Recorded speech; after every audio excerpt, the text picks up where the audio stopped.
Assalamualaikum warahmatullahi wabarakatuh. Salam dan bahagia Bapak Ibu Guru hebat.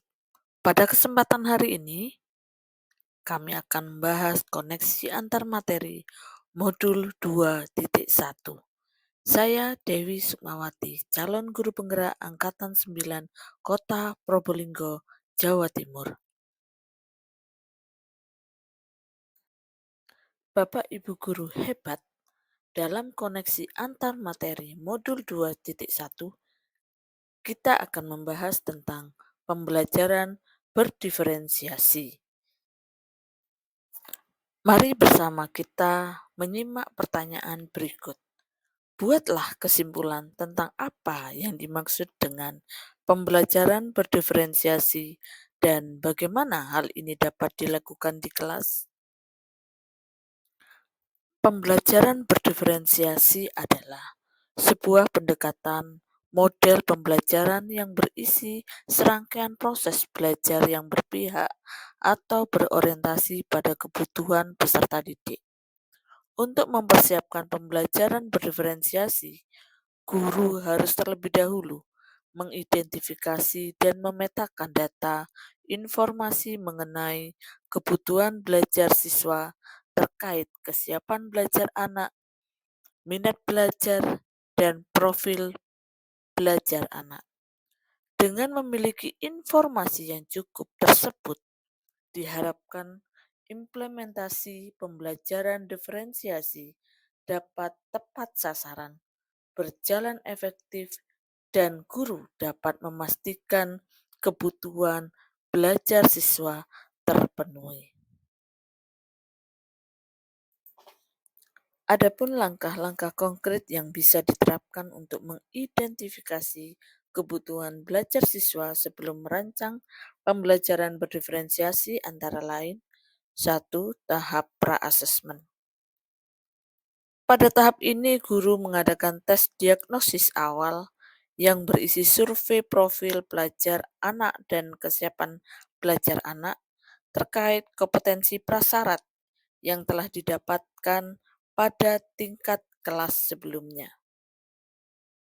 Pada tahap ini juga guru berkomunikasi dengan guru mapel, guru BK, dan wali kelas yang mengajar siswa sebelumnya untuk memperoleh informasi tentang kebutuhan belajar.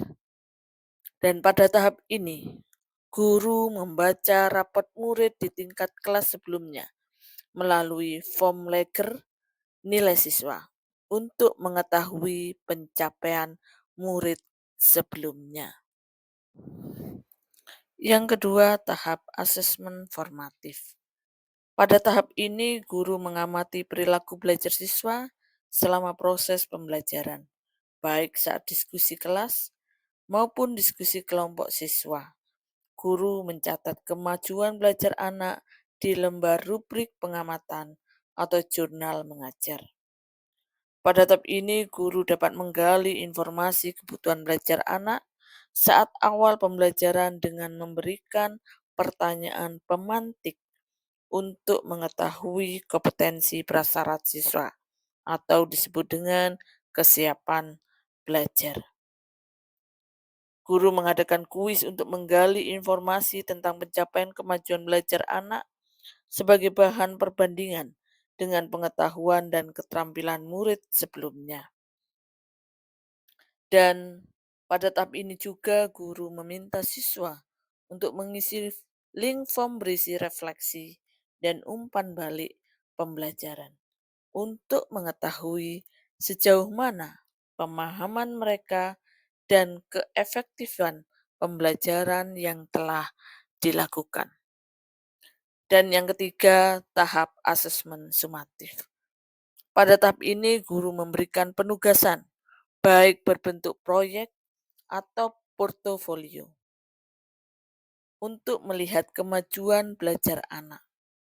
Hasil capaian belajar anak digunakan untuk memetakan kebutuhan belajar siswa di pembelajaran di bab materi atau semester berikutnya.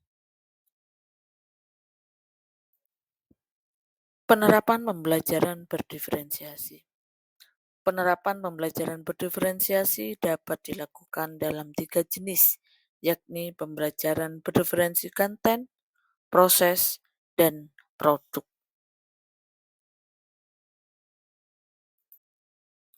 Pembelajaran diferensiasi konten.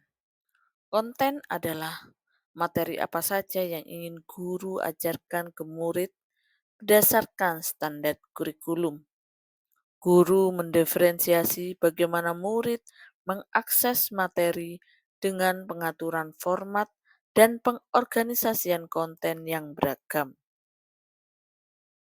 Diferensiasi konten dapat dilakukan dengan cara sebagai berikut. 1. Menyiapkan materi ajar dengan berbagai format, baik buku atau handout, modul, video, audio, poster, dan lain-lain. Yang kedua, memberikan teks bacaan dengan beragam tingkat kesulitan. Dan yang ketiga, menyajikan materi dengan memecahnya menjadi bagian-bagian kecil agar mudah dipahami oleh murid. Pembelajaran diferensiasi proses. Pada diferensiasi proses ini, guru merancang proses pembelajaran yang dapat menciptakan lingkungan belajar yang nyaman, bermakna, dan menyenangkan, sehingga murid dapat merasakan pengalaman belajar yang sesuai kebutuhannya dan juga bisa mudah memahami konten materi yang disampaikan oleh guru. Diferensiasi proses dapat dilakukan dengan cara-cara sebagai berikut. Yang pertama, guru memberikan murid kebebasan memilih lingkungan belajar sesuai gaya belajar mereka. Misalkan, di perpustakaan, di aula sekolah, di taman sekolah, di gazebo sekolah, ataupun di dalam kelas. Kedua, guru memberikan kebebasan memilih sesuai minat. Misalkan, saat pembelajaran membuat poster, siswa bebas memilih tema poster yang disukainya. Yang ketiga, guru memberikan bantuan scaffolding kepada siswa sesuai dengan tingkat kemampuan anak. Dan yang keempat, guru memberikan lembar kerja yang berisi serangkaian kegiatan belajar yang disesuaikan dengan gaya belajar siswa, seperti audiovisual, kinestetik, visual tipe verbal linguistik, dan lain sebagainya. Pembelajaran berdiferensiasi produk. Produk merupakan bukti atau karya siswa yang menunjukkan tingkat pemahaman siswa akan materi yang telah dipelajari.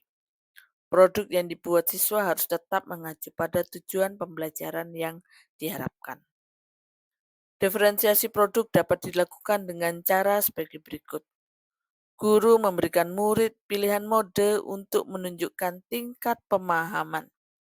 Contoh, pada pembelajaran materi mengidentifikasi peraturan perundang-undangan, guru memberikan kebebasan murid memilih jenis produk yang dibuatnya.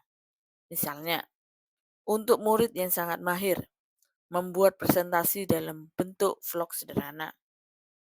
Kedua, untuk murid yang cukup mahir, membuat presentasi dalam bentuk gambar atau narasi, dalam bentuk handout atau bahkan mind map. Dan yang ketiga, untuk murid yang memerlukan bimbingan, membuat presentasi dengan membuat daftar pertanyaan beserta jawabannya sesuai dengan konten materi. Selanjutnya, guru harus melakukan refleksi dan evaluasi sebagai bahan perbaikan pembelajaran. Misalnya dengan cara guru meminta siswa mengisi form lembar umpan balik, bisa melalui link Google Form, atau siswa menuliskan pada selembar kertas sticky note. Contoh umpan balik mungkin berisi pertanyaan, apa saja yang sudah siswa pelajari? Apa saja materi yang dianggap sulit dipahami? Dan bagaimana menurut kalian metode pembelajaran yang telah dilakukan? Apakah menyenangkan dan mudah dipahami atau kurang menyenangkan dan sulit dipahami? Itulah contoh-contoh umpan balik. Dan yang kedua, guru juga dapat melakukan refleksi dengan menganalisa hasil pengamatan perilaku belajar anak di kelas yang tertuang dalam jurnal mengajar atau rubrik pengamatan yang dibuat oleh guru tersebut. Pertanyaan kedua dalam pemahaman pembelajaran berdiferensiasi. Jelaskan bagaimana pembelajaran berdiferensiasi dapat memenuhi kebutuhan belajar murid dan membantu mencapai hasil belajar yang optimal. Mengajar merupakan sebuah evaluasi perubahan yang butuh proses lama dan diikuti dengan perubahan-perubahan kecil yang saling berkaitan dengan lambat, sehingga sejatinya guru dan murid sama-sama seorang pembelajar. Saat guru mengajar tentu pernah menjumpai terdapat kelompok siswa yang sangat mahir, cepat memahami materi, dan mampu membuat karya inovasi yang luar biasa. Namun, guru juga tidak jarang menemui kelompok siswa yang sangat butuh bimbingan, lambat memahami materi, dan tidak cukup mampu membuat karya yang sesuai dengan tujuan pembelajaran yang diharapkan. Disinilah guru perlu berasumsi bahwa peserta didik memiliki keberagaman kebutuhan belajar, baik dari segi kesiapan belajar, minat belajar, dan profil belajarnya. Oleh karena itu, pendekatan pembelajaran berdiferensiasi, baik diferensiasi konten, proses, maupun produk, hadir memberikan solusi untuk mengatasi keberagaman kebutuhan belajar anak sebagai manifestasi konsep merdeka mengajar dan merdeka belajar. Dengan melakukan penerapan pembelajaran berdiferensiasi yang berpihak pada murid dan berorientasi pada penyesuaian kebutuhan belajar anak, diharapkan siswa akan terdorong untuk memilih minat belajar yang tinggi dalam proses belajarnya, dan guru mampu menyelenggarakan pembelajaran yang mengakomodir berbagai kebutuhan belajar anak, sehingga guru dapat memastikan setiap siswa mengalami proses belajar yang sesuai dengan kebutuhan belajarnya. Dan pada akhir tujuan pembelajaran dapat mencapai dan siswa dapat meningkatkan hasil belajar yang optimal. Melalui pendekatan ini juga diharapkan pendidikan dapat menuntun anak sesuai kodrat alam dan kodrat zamannya, sesuai filosofi Ki Hajar Dewantara. Dan disinilah tantangan guru sebagai pendidik untuk mengoptimalkan proses belajar anak dengan menciptakan lingkungan belajar yang aman, nyaman, dan menyenangkan, sehingga mampu mendorong meningkatkan hasil belajar anak, pemahaman budaya positif, dan menggali potensi yang dimiliki anak. Pertanyaan ketiga, jelaskan pula bagaimana Anda melihat kaitan antara materi dalam modul ini dengan modul lain di program pendidikan guru penggerak. Berikut penjelasan dari pertanyaan yang ketiga. Implementasi pembelajaran diferensiasi yang berpihak pada murid dan berorientasi pada kebutuhan belajar siswa tentunya sudah sejalan dengan konsep filosofis pemikiran Ki Hajar Dewantara, yakni tujuan pendidikan adalah menuntun segala kodrat, kodrat alam dan kodrat zaman yang ada pada anak, agar mereka dapat mencapai keselamatan dan kebahagiaan yang setinggi-tingginya, baik sebagai manusia maupun sebagai anggota masyarakat. Guru harus menyadari bahwa setiap anak tumbuh dan berkembang sesuai kodrat alam atau lingkungan di mana dibesarkan, dan kodrat zaman yang berlainan. Hal inilah menyebabkan keberagaman kebutuhan belajar pada diri siswa, sehingga pembelajaran diferensiasi dapat menjadi solusi dalam mengatasi keberagaman tersebut, sehingga tujuan pembelajaran dapat dicapai dan guru dapat memastikan setiap siswa terpenuhi kebutuhan belajarnya. Hal ini sudah disampaikan pada modul 1.1.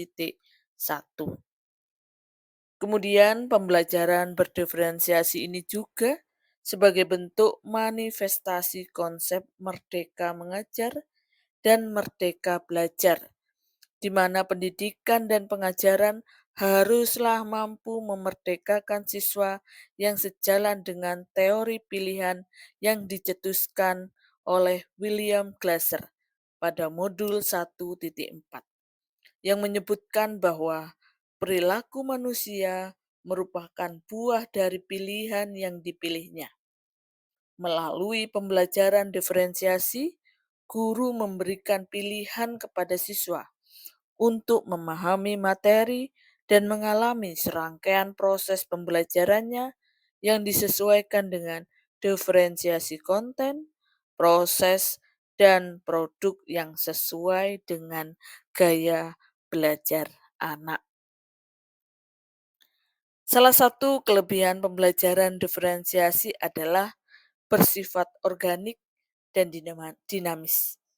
Maksud dari pernyataan ini adalah bahwa mengajar merupakan sebuah evolusi, perubahan yang butuh proses lama dan diikuti dengan perubahan-perubahan kecil yang saling berkaitan dengan lambat, sehingga sejatinya guru dan murid sama-sama seorang pembelajar. Guru dan siswa harus terus berkolaborasi untuk memperbaiki peluang belajar sehingga proses belajar berjalan efektif dan kebutuhan belajar siswa bisa terpenuhi. Tentunya ini sesuai dengan modul 1.3. Dalam paparan pembelajaran diferensiasi di atas, nampak sekali nilai dan peran guru penggerak yang sudah diterapkan pada modul 1.2, khususnya nilai berpihak pada siswa, inovatif, kolaboratif, dan reflektif, dalam berperan sebagai pemimpin dalam pembelajaran dan mewujudkan kepemimpinan murid. Selain itu, dapat dalam implementasi pembelajaran diferensiasi juga dapat menanamkan karakter dan pembiasaan positif pada anak, seperti anak diajak untuk merefleksi bagaimana belajar yang efektif, memilih moda belajar yang sesuai dengan kebutuhan belajarnya secara mandiri, sehingga diharapkan nantinya dapat membentuk budaya positif dalam proses pembelajaran di kelas dan menggerakkan motivasi intrinsik pada diri siswa. Disinilah modul 1.4 difungsikan dalam pembelajaran berdiferensiasi. Demikianlah koneksi antar materi modul 2.1 pembelajaran berdiferensiasi. Kami lanjutkan dengan menjawab 3 pertanyaan pemantik pada sesi pembelajaran modul 2.1. Pertanyaan pertama, apakah saya mengubah pemikiran saya sebagai akibat dari apa yang telah saya pelajari? Sebelumnya, pembelajaran saya sangat minim berbasis data. Saya kurang memiliki cukup informasi tentang kebutuhan belajar anak pada aspek kesiapan belajar, minat belajar, maupun profil belajar anak. Saya sebatas memiliki paradigma bahwa seorang guru harus berinovasi, menciptakan berbagai metode dan media pembelajaran yang bermakna, menyenangkan, dan tentu saja efektif dalam mengkonstruksi pemahaman siswa.